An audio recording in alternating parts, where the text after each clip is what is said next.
Romans chapter 8. And if we are children, we are heirs as well, heirs of God and co-heirs with Christ, sharing in Christ's suffering and sharing in Christ's glory. Indeed, I consider the sufferings of the present to be nothing compared with the glory that will be revealed in us. All creation eagerly awaits the revelation of the children of God.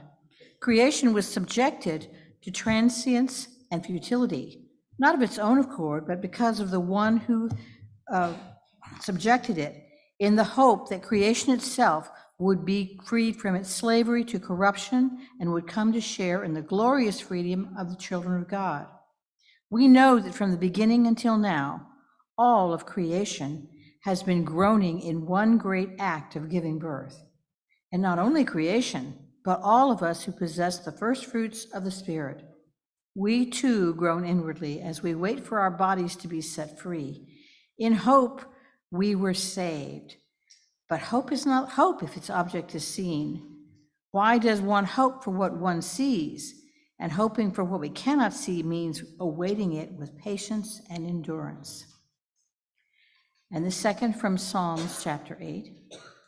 You have made us barely less than God and crowned us with glory and honor. You have made us responsible for the works of your hands, putting all things at our feet. All sheep and oxen, yes, even the beasts of the field, the birds of the air, the fish of the sea, and whatever swims the paths of the seas. Words for our contemplation.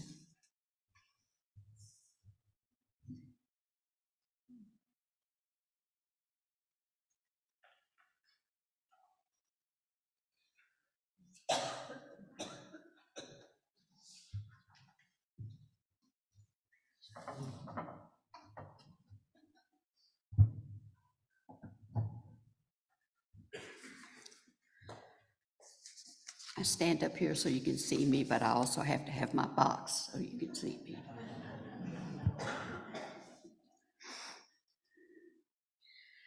The book of Romans is a very interesting book. Some scholars even go so far as to want to make it so special that they want to say that it is really the most important book of the Bible. I wouldn't go that far, but Romans does have some memorable passages to many Christians and even non-Christians alike. One of my favorites was the one I encountered as a high school senior at Grace Presbyterian Church in Victoria, Texas. The congregation gave us all Bibles in 1961. I guess they figured we hadn't gotten one by then, they better get it to us now. But they gave us Bibles, and in that Bible, in the front of it, there was an inscription for Romans 12, verses 1 and 2. This passage reads, "Sisters and brothers, I beg you through the mercy of God to offer your bodies as a living sacrifice, holy and acceptable to God.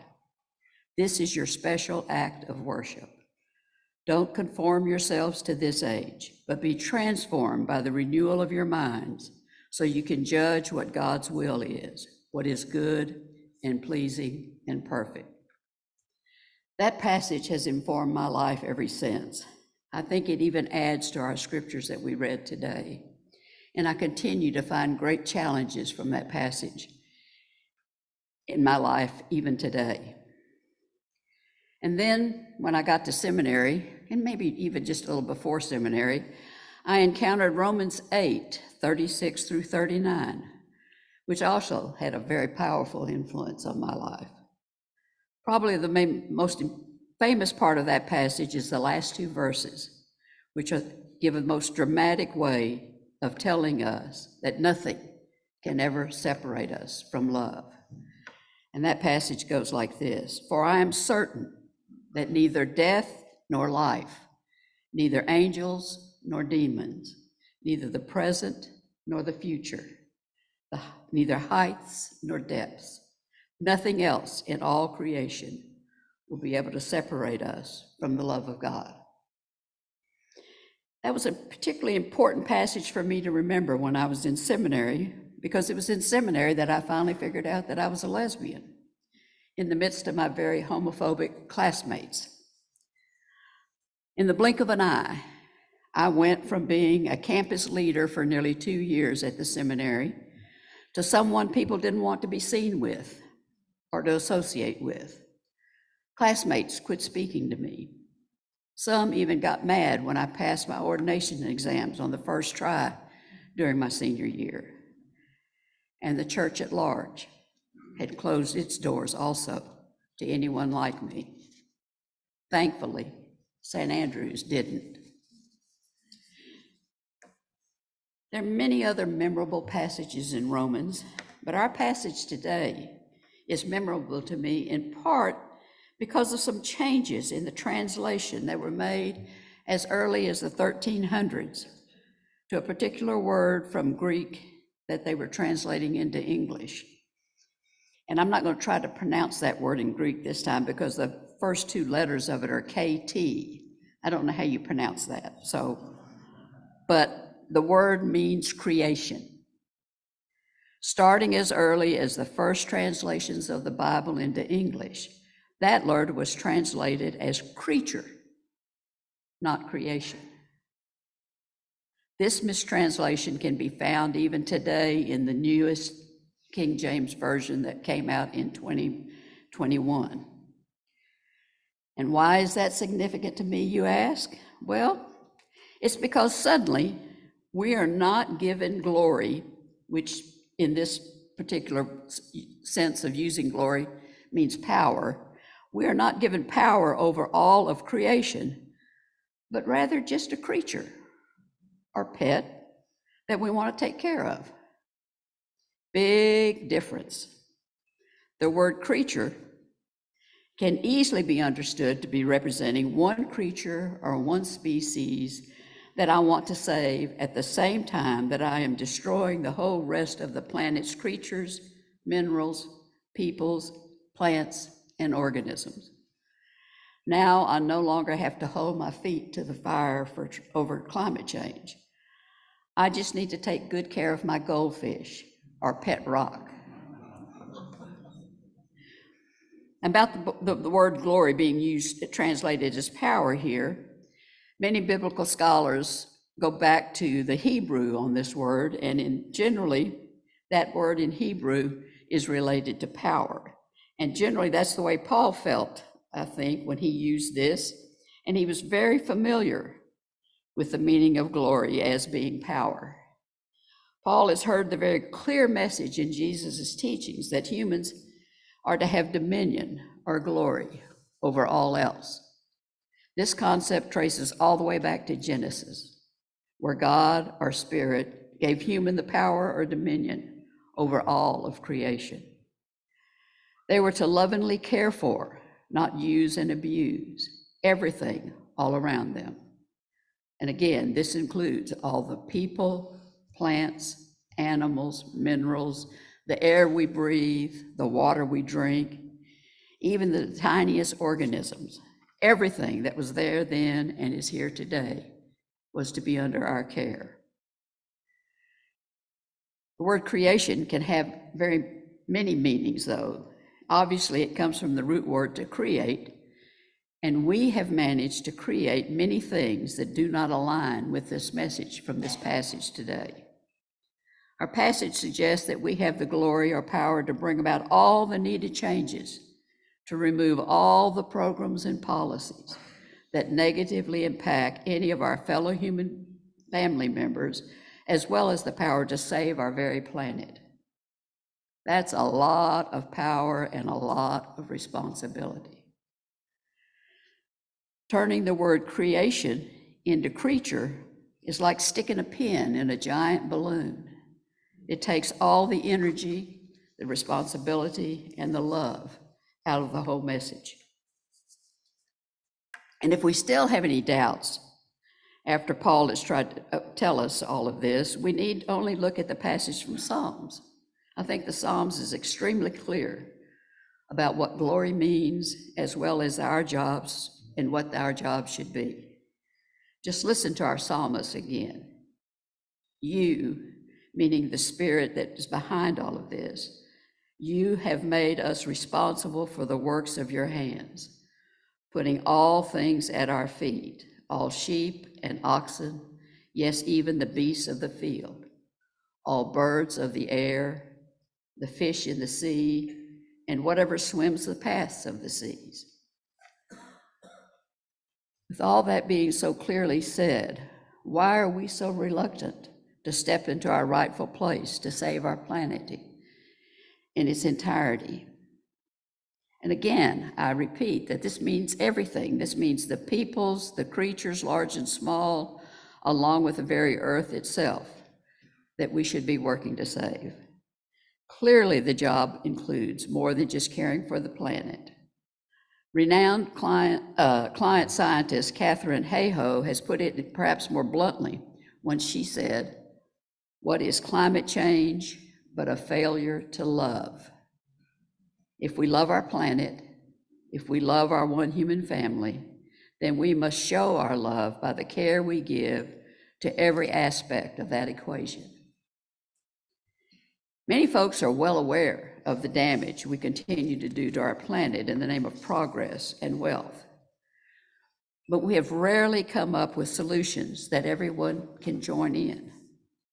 Electric cars are an option for those who share in the privilege of economic advantages, but our economically imprisoned family members are stuck in the areas of our communities with the poorest mass transit opportunities, the oldest gasoline-driven cars, the poorest air quality, and they generally have the longest distance to travel for work, food supplies, and healthcare needs. They also deal daily with many laws and policies that keep them trapped in this economic condition. Then there's a whole spectrum of other issues that may not seem to come directly into care for the planet, but it clearly falls into the category of our passage that we read today. These can be found in the category of care for all people. Because we are a people of privilege, it becomes our responsibility to look after those without privilege. Women have long been imprisoned by patriarchal laws and concepts that severely limit their ability to have any say even over their own bodies. It even affects their ability to become all that they've been created to be. Meanwhile, their male counterparts have total rule over their bodies and their own destinies. LGBTQIA+ individuals still are subject to hate crimes, unfounded negative stereotypes, and discrimination. Sex trafficking can be found anywhere in our nation. Our transgender friends live in fear for their very lives due to unfair and clearly unconstitutional laws that seek to eliminate their very existence. If this elimination is accomplished, the list will continue and slowly include everyone that is not white, male, and Christian, to either be eliminated or placed under the dominion of the ruling white Christian males. And the definition of what is Christian is very narrow, and I believe it probably does not include anyone hearing these words today. Now, I'm not speaking of all white males who identify as Christian either. There are many who are actively trying to counter this movement towards white male supremacy, along with all the rest of us. And countering it is not limited to just being a Christian thing to do. It's not a male or female thing to do. It's the human thing to do. It's the right thing to do. It's because we are all interconnected that we must ensure that freedom for one is freedom for all. Privilege for one becomes a given for all. There are no stepchildren in our one human family. All this brings me, though, to my favorite part of this passage, because it's about hope. I like to borrow from 1 Corinthians 13 and paraphrase part of it by saying, without hope, I am a noisy gong or a clanging cymbal. To me, that's what some of our politicians have become. They have lost their moral compass, and that means they've lost hope. and they have become noisy gongs and clanging cymbals, all bitterness and no hope. But hope is an action word, but it's also an action word that requires patience. We are all called to continue to stand up for what we know is morally right and loving, no matter how long it takes. We must continue to have hope for all our human family and the planet that we live on. For when hope dies, we wither and die too. So we must keep hope alive, and it's easiest to do in community rather than in isolation. I kind of suspect that COVID perhaps has done a little bit of a number on our sense of hope in many ways. But today, we are back in community and back in the opportunity of greater hope. We must share the hope with everyone, getting out and voting, encouraging others to vote, working to help candidates we like get elected, maybe even considering ways we might get into the political process ourselves. These are all hopeful things that we can engage in. Because this is an election year, voting just might be the best way to give voice to some of our present day hopes in the unseen. March 31st was declared Cesar Chavez Day by then President Barack Obama. I can't think of a better model of for hope in the unseen than the movement that he and Dolores Huerta started. Many movements since then have echoed that well-known call, "Si se puedes," yes, we can. When it comes to climate change issues and all the inequalities that exist in our human family that must be corrected, I think we need to borrow the cry once again.